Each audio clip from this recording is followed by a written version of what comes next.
اللہ جل شانہ ارشاد فرماتا ہے کہ یا ایھا الناس اعبدوا ربکم الذی خلقکم والذین من قبلکم لعلکم تتقون، کہ اے لوگو اپنے رب کی عبادت کرو جس نے تمہیں اور تم سے پہلے لوگوں کو پیدا کیا۔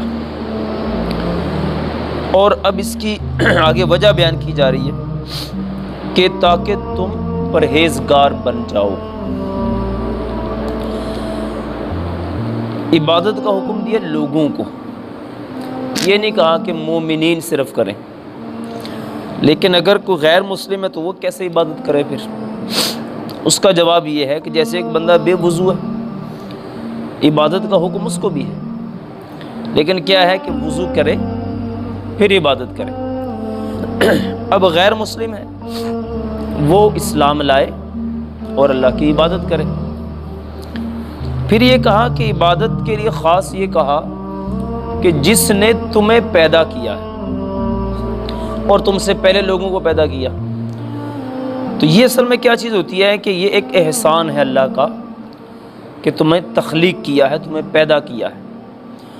تو جس کے احسانات ہوتے ہیں تو پھر شکرانے میں آگے کچھ نہ کچھ اس کے لیے کیا جاتا ہے۔ تو دنیا میں ہم جو آئے، اللہ نے ہمیں پیدا کیا، یہ اس کا احسان۔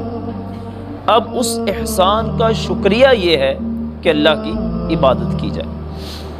اور پھر یہ کہا کہ لعلکم تتقون، تاکہ تم پرہیزگار بن جاؤ، تم متقی بن جاؤ۔ تو اس سے ایک بات یہ سمجھ میں آئی، عبادت وہ چیز ہے جو بندے کو متقی بناتی ہے، پرہیزگار بناتی ہے۔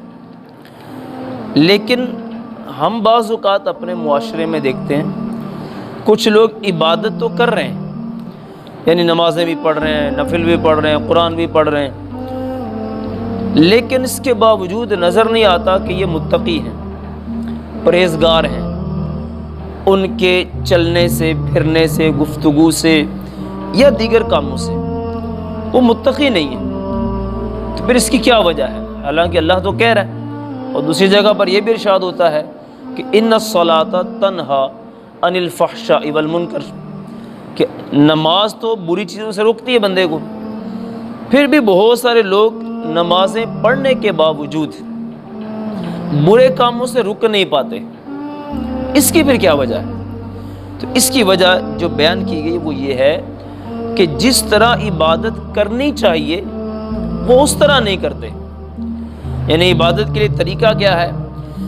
ایک تو اس کے فرائض و واجبات کا لحاظ رکھیں۔ نماز میں کھڑے ہیں تو توجہ اس طرح اللہ کی طرف ہو کہ اللہ ہمیں دیکھ رہا ہے۔ اسی طرح اگر ہم نماز پڑھ کے پھر چلے بھی جائیں تب بھی یہ تصور رہے کہ اللہ تو دیکھ ہی رہا ہر جگہ۔ تو اس طرح کی جو چیزیں ہوتی ہیں وہ ہمارے اندر آ نہیں پاتی۔ پھر نمازیں بھی جیسے ہمارا حال ہے کہ جناب اتنی ہمیں جلدی ہوتی ہے نماز میں، کسی اور کام میں کبھی اتنی جلدی ہم نے نہیں کی۔ تو نماز کے فرائض، اس کے واجبات، اس کے اصول، اس کے ضوابط، جب تک ان سب کو سامنے رکھ کے نماز نہیں پڑھی جاتی اس وقت تک بندے کو حقیقی طور پر تقویٰ نصیب نہیں ہوتا۔ پھر اللہ فرما رہا ہے کہ الذی جعل لکم الارض فراشا۔ اب پہلے تو یہ کہا نا تمہیں پیدا کیا، تم سے پہلے لوگوں کو پیدا کیا۔ اب ساتھ میں فرمایا یہ زمین و آسمان یہ سب بھی اسی نے پیدا کیا۔ جعل لکم الارض فراشا، اس نے زمین کو تمہارے لیے بچھونا بنایا ہے، فرش بنایا۔ والسماء بناء، اور آسمان کو تمہارے اوپر ایک عمارت بنایا ہے۔ اور پھر وَأَنزَلَ مِنَ السَّمَاءِ مَاءً، پھر آسمان سے بارش برسائی ہے۔ پھر بارش کے ذریعے کیا ہوا؟ فَأَخْرَجَ بِهِ مِنَ الثَّمَرَاتِ رِزْقًا لَكُمْ، پھر جب بارش برسائی تو بارش کے ذریعے پھر اللہ نے تمہارا رزق زمین سے پیدا فرمایا۔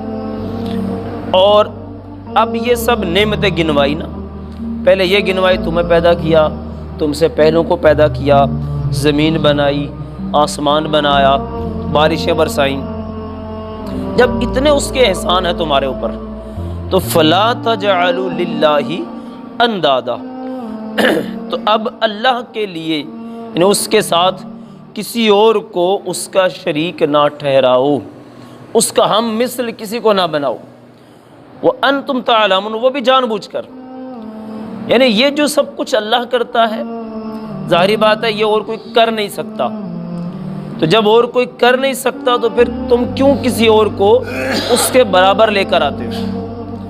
تو یہ سب نعمتیں گنوائی، تو اس سے یہ پتہ چلا کہ جس کی وجہ سے تمہیں کوئی نعمت ملے، اس کا احسان، اس کی قدر یہ بقیوں سے بڑھ کر ہوتی ہے۔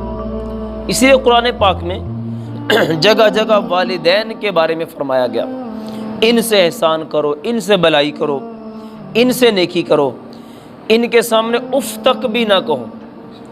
وہ کیوں کہ جس طرح اللہ جل شانہ نے دنیا میں لوگوں پر احسان فرمائے، اس طرح اس نے والدین کو بھی ایسا بنایا جو کہ اپنے بچوں پر اسی طرح احسان کرتے ہیں، اسی طرح ان کو دیتے ہیں، کھلاتے ہیں، پلاتے ہیں۔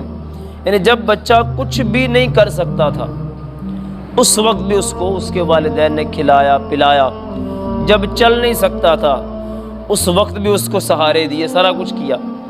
تو پھر یہ دیکھنے میں آتا ہے کہ بعد میں وہی بچہ تھوڑا بڑا ہو جائے گا تو وہ پھر اکڑ دکھائے گا، میری طرح کا تو کوئی ہے ہی نہیں ہے، تو میں تو بالکل کسی کو خاطر میں نہیں لاتا، مجھے بہت پتہ ہے۔ جنہوں نے ساری زندگی گزار دی اس کو کوئی پتہ نہیں، سارا اس کو پتہ چل گیا آج ہی۔ تو یہ کیا ہے؟ یہ بھی ایک طرح کی ناشکری ہے۔ اللہ نے قرآن میں جہاں یہ فرمایا نا میرا شکر ادا کرو، وہیں ساتھ میں کہا اپنے والدین کا بھی شکر ادا کرو۔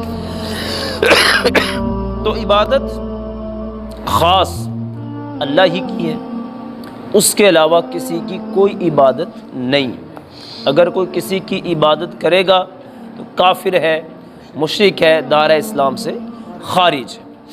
لیکن اللہ تبارک و تعالیٰ نے دنیا کو سمجھانے کے لیے کہ جس نے تمہیں اتنا کچھ دیا ہے تو حق بھی یہ ہے کہ عبادت بھی اسی کی کرو۔ تو اللہ جل شانہ ہمیں اسی کی عبادت کی سعادت عطا فرمائے، آمین بجاہ النبی الامین۔ الحمدللہ رب العالمین والصلاة والسلام علی سید المرسلین۔ پروردگار عالم نماز فجر اور درس قرآن اپنی بارگاہ میں قبول فرما۔ پروردگار ہمیں قرآن پاک کو حقیقی معنوں میں سمجھنے کی اور اس پر عمل کی توفیق عطا فرما۔ اے اللہ ہم سب کو قرآن کی برکتیں نصیب فرما۔ اے اللہ قبر و حشر میں ہمیں اس کی برکتیں عطا فرما۔ کہتے رہتے ہیں دعا کے واسطے بندے تیرے، کر دے پوری آرزو ہر بے کس و مجبور کی۔ وصلی اللہ تعالی علی رسول خیر خلقہ محمد وعلی آلہ وصحبہ۔